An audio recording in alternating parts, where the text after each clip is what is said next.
I promise y'all this is a positive, informational, entertaining episode that we're about to have today. But first of all, I want to say some news just hit while I was watching football. It was trending. It was everywhere. And Big Jook, the brother of Yo Gotti, was just killed at a funeral. The individuals, 3 individuals ran into the funeral in black and shot 30 to 50 times and hit him 10 times. That's what the news say in the Baller Alert website. That's where I'm getting my sources from. And he was shot and killed. Now, individuals will say that that is a retaliation from what happened to young Dolph because people perceive and assume that Big Jook had something to do with young Dolph's murder. But what I want to say about this is like, my friend brought a statistic to me. In Memphis, Tennessee, a city with 600,000 as its population, has more homicides than Los Angeles and New York City combined. What does that mean? The city with the most population of African Americans. What does that mean? Help me understand. Let's get to it. The Trevor Jackson Podcast. So I got a real good podcast for y'all today, man. Like, y'all seen the title right here up under me, One Day Win. We're going to talk about that. That was a sermon that my pastor had. I know I don't talk about going to church and religion a lot on my channel, but I do go to church, a non-denominational church, because I'm not a religious individual. I'm not connected to none of these religions, but I believe. And we're going to have a conversation about, should culture be gatekept? Because we've been in the realm of what Dr. Umar said on the Joe Budden podcast about Eminem and how he participates in black culture and how we let other races participate in what we create, but we don't own it. I want to further that discussion with, should culture be gatekept? Now, I got a topic that I got from Michelle Obama talking about lose your amenities, or whatever it is. I can't pronounce it right now because I'm excited to get back to watching the game or whatever. And the title of the show, Yasiin Bey, former artist, formerly known as Mos Def, talks about Drake. Like, is Drake hip hop? Why are you doing this to me? Drake is pop to me, in the sense like if I was in Target in Houston and I heard a Drake song, it feels like a lot of his music is compatible with shopping. Commercial music. Or it's Commercial music, shopping with an edge in certain instances. Fair. I like Drake's music, but I understand exactly what you're saying. Of course, I mean, It's I get commercial, entertaining, fun, good, it's formulaic music. It's likable. Likable music, yeah. It's likable. But is it? I'm gonna leave you alone. We're gonna move on. Woo! So many products. So many SKUs. So many SKUs. Look at all these SKUs. Oh, so many products. So much merchandising. So many barcodes. I love this mall. Look at this place. I mean, look at this place. They have everything. Everything's here. They have everything here. Oh, this is great. This is a new Drake. You hear it? It's great. Okay. What happens when this thing collapses? What happens when the columns start buckling?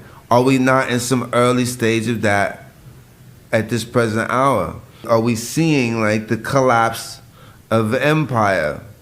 Buying and selling, where's the message that I can use? Right. You know, what's in it for your audience apart from like banging the pom-poms?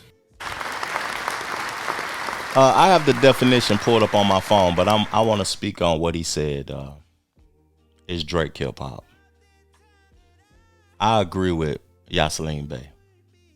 I agree with the fact that he's never been hip hop. When we got the first mixtape, he wasn't trying to be hip hop. It was a blend of melodies and instrumentation and raps along with it. So it's not what traditional hip hop is. Now, when I think of hip hop, I think of the 5 elements of hip hop. I think about graffiti. I think about dance. I think about the MC, the DJ. I think of things in that nature. And the only thing that Drake has is an MC. He's an MC. So it is hip hop in certain ways, but in totality, it's popular music. That's what pop is. It's popular music. And the definition of hip hop, when I look on the internet, is disturbing to me, because I talked multiple times about how we should take ownership of our culture and the things that we own. And this is what the definitions say, according to, I always say according to, because I want to know, masterclass.com. Hip hop is a genre of music most often characterized by a strong rhythmic beat and a rapping vocal track. The genre originated in New York City in the 1970s, the Bronx to be exact, as a cultural exchange among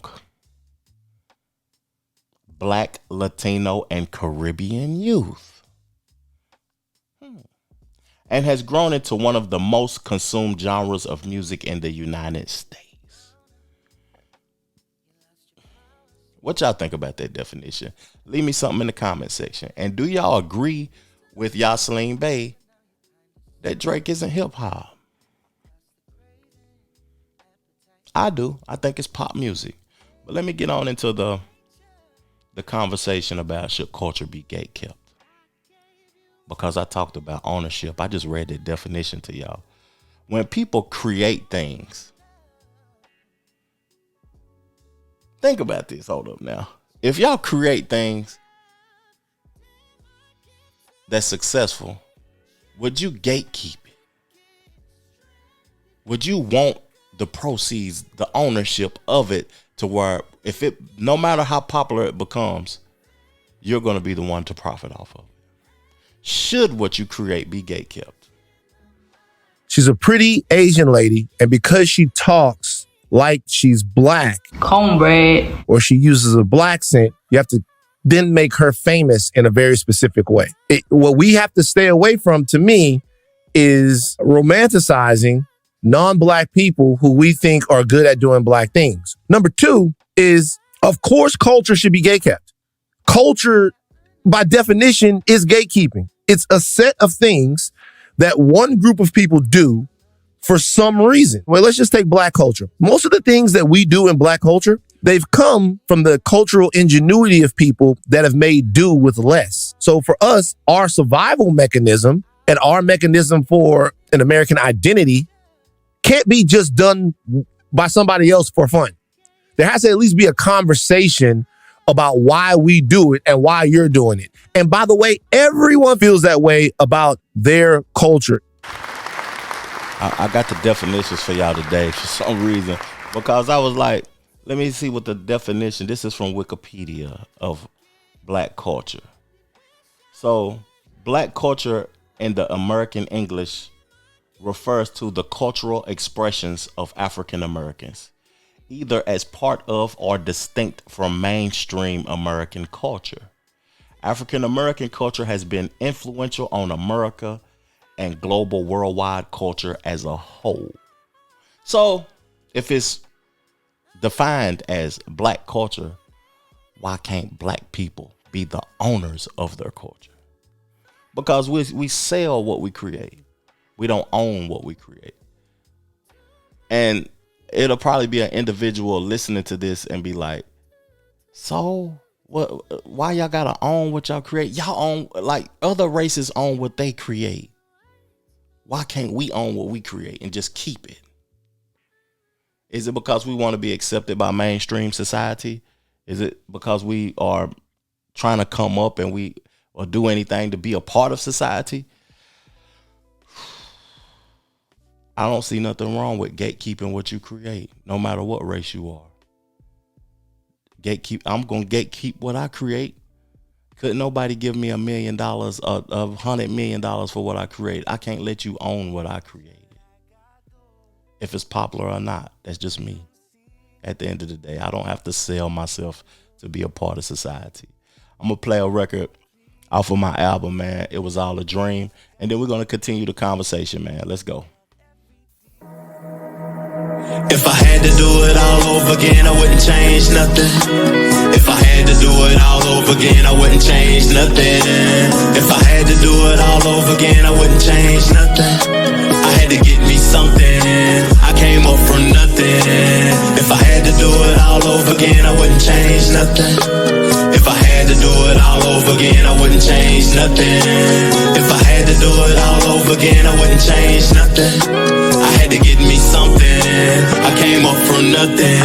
I had to change my mental, upgrade my credentials. How a nigga came up, it wasn't accidental. Now monumental, more like legendary. A player never worry, bumping pop, Hail Mary, trapped off a Blackberry. Ain't contrary to your belief. I made it at them streets, don't acknowledge beef. Kept the play discreet, we too unique. On a winning streak, spent a couple racks at the boutique. I wouldn't change nothing, I'm always me. Never took a plea, nigga, you a flea. I'm your OG's OG. He called me for inspiration. Need a consultation, just make the payment for the conversation. If it's elevation or innovation, my expectation ain't limitation. You need a demonstration. My track record and reputation should be admiration. That's confirmation. I'm decoration for the trenches, off the benches, jump the fences, no penny pinching. We off the hinges. Hit the shot, my team winning. The series clinching. You niggas finished. Never timid. I've been a menace. No old dog, and every day is printed. Haters living, cause my life changed. Should be happy, but you a real lame. If I had to do it all over again, I wouldn't change nothing. If I had to do it all over again, I wouldn't change nothing. If I had to do it all over again, I wouldn't change nothing. I had to get me something. I came up from nothing. The Trevor Jackson Podcast. So I don't never talk about like church and the church I go to. It's like a big congregation. Elevation Church in Ballantyne in Charlotte, North Carolina. Stephen Furtick. If you've never been to Charlotte, you may have heard of it before, because when he goes live with his sermons and stuff, he has a big audience, a real big audience. And he was talking about something like that really caught my attention that I felt like sharing with the people who watch my podcast. I hope y'all still here right now. I think this is some good information. So the title is down there, One Day Win. I bet y'all wondering what the acronym may mean. One day win. We always talk about one day when I get my check, I'm going to be able to pay the bills. I'm going to be happy one day when I get my girlfriend. One day when I lose weight, I'm going to be able to do the things I used to do. One day win. The way that you're going to get to the one day win, you are a patient person. The one day when you have financial security, the one day when you're able to let the peace of Christ rest, rule, and abide in your heart. The way you're going to get to the one day win is through the power of a one day win. So where does God want me to win today? Right now. Yeah. And just to take it one silly step further, and so you can see how demented my brain is with wordplay. Let's go. Come on. I even use WIN as an acronym. What's important now? Wow. Yeah. I got to write that great. down. Yeah. What's important now? It's so good. And I want you to start thinking that way this year, because God has given you this year, but he's given you this day. when I heard that sermon, it made me think about like the book that I always talk about to y'all on the channel, The Power of Now. The importance of forgetting the past. The importance of not focusing on the future. It's important to embrace now. Right now. What's important now? So, one day when is thinking about the future. What's important now? The one day when is thinking about the now. One day, right now. You only got right now. You don't know what's gonna happen in the future, and the past is dead and gone. You only got right now. Be happy right now. Don't be sad, man. One day, what's important now? My health is important now. Like, what's important that you got to do now? Me, fold clothes. I got to fold clothes. That's the most important thing I got to do right now. So I can make sure I get me some sleep and get up and go do what's important tomorrow, which is my health, going to the gym.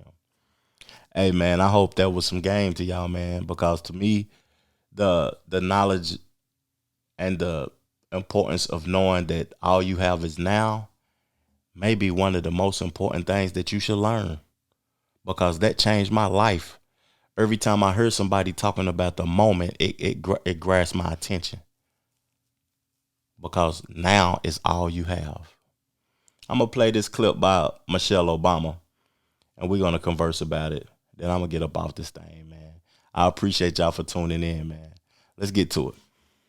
Tell people who think they want fame, do you know what that is? You have no idea. When you become famous, you lose your anonymity. It's a huge price. The natural, everyday, being able to sit in the world and observe it and not be observed. Standing in line at the grocery store and overhearing life. We don't have that. And that's a hard thing to lose. I think of kids who are reaching for it, not knowing that you're about to lose a really valuable thing. You don't want to lose your anonymity. You don't want to trade that off for anything in the world, because once you lose it, you lose a lot more. We've adjusted. I can figure out how to go on a walk, visit a friend, but I have to call 12 people and I have to think about the movements, and security has to be lined up. We can't do the ordinary things of life. Go to a movie theater. That's a tough thing that I don't think people think about when they think of power and fame.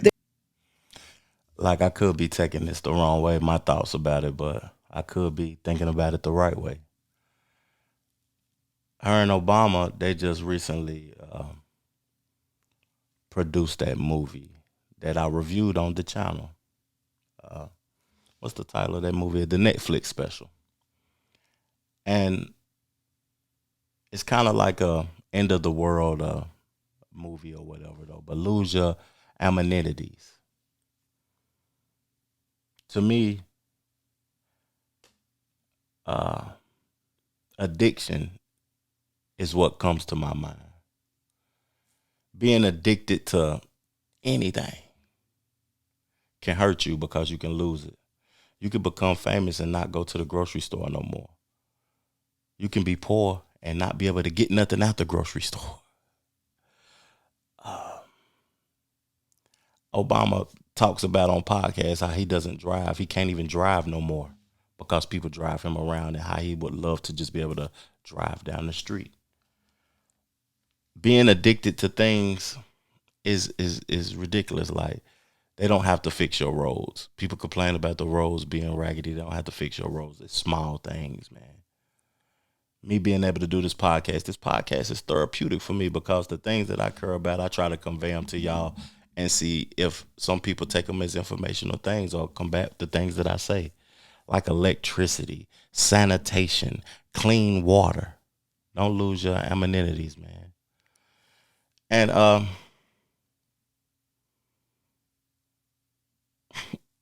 those amenities are things that keeps you comfortable and keeps you at ease. Comfort destroys people. That's what I was told. Comfort destroys people. When you get comfortable, that's when you can start gaining weight. When you get comfortable, that's when you start losing finances.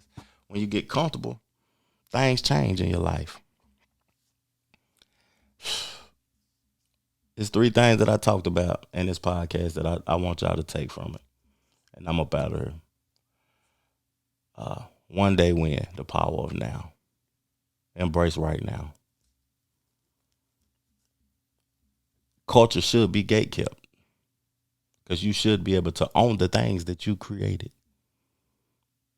The last thing, man. Lose your addiction to things. Don't be addicted to nothing. Appreciate y'all for tuning in, man. Peace, love, plenty, abundance, and make sure you go get you some money, and I'm out. The Trevor Jackson Podcast.